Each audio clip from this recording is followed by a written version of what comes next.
एक बार एक राजा ने एक लोहार से अपने बगीचे के लिए एक कुल्हाड़ी बनाने का ऑर्डर दिया।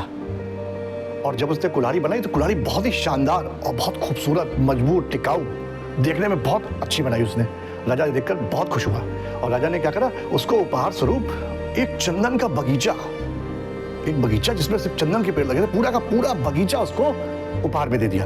अब लोहार बड़ा खुश हुआ, लेकिन लोहार को चंदन की लकड़ी का कोई आइडिया नहीं था कि महंगी है कि सस्ती हो। उसने क्या करा, चंदन की लकड़ी का जो बाग था, बगीचा था, वो धीरे धीरे उसने सोचा साधारण लकड़ी, धीरे धीरे करके उसने पूरा बगीचा बेच दिया। बगीचे के सारे पेड़ उसने बेच दिए। अब बगीचा बिल्कुल वीरान हो गया। इधर साल डेढ़ साल बाद राजा जब उधर से गुजरा तो उसने सोचा, इधर हमने एक आदमी को चंदन का बगीचा उपहार में दिया था लोहार को, निश्चित रूप से अब तो वो बहुत अमीर हो गया होगा, फाइनेंशियल बहुत मजबूत हो गया होगा। और ये सोच के राजा ने अपने आदमियों से कहा, जरा पता लगाओ। लेकिन जब राजा को पता लगा तो बड़ा आश्चर्य हुआ कि उसकी आर्थिक स्थिति में कोई भी परिवर्तन नहीं हुआ, जैसा वो था वैसा ही है। तो राजा ने जब ज्यादा जानकारी की तो उसे पूरी वास्तविक स्थिति का अवलोकन करने के बाद पता लग गया कि ये हुआ है, इसने उस बगीचे को बेच दिया है। अब राजा ने लोहार को बुलवाया और उससे कहा, अच्छा कोई लकड़ी बची है तुम्हारे बगीचे में?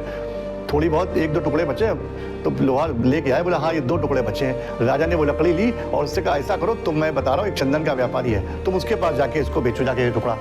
और जब वो चंदन के व्यापारी के पास वो लकड़ी का, जो चंदन की लकड़ी का टुकड़ा था, वो बेचने गया तो उसने देखा कि जो कीमत उसने लगाई, वो आश्चर्यचकित हो गया। वो अपना सर पीट के रह गया कि अरे मैंने चंदन का बगीचा सामान्य लकड़ी के भाव में बेच दिया है उसे। अब वो राजा के पास पहुंचा और राजा से उसने कहा, लोहार ने, कि मालिक, महाराज, मुझे एक बार एक बगीचा और दिया, अब मैं वो गलती नहीं करूंगा। लेकिन राजा ने कहा, नहीं, ईश्वर एक बार मौका देता है। तो दोस्तों, मतलब कहने का हमारी जिंदगी भी उसी लोहार की तरह होती है।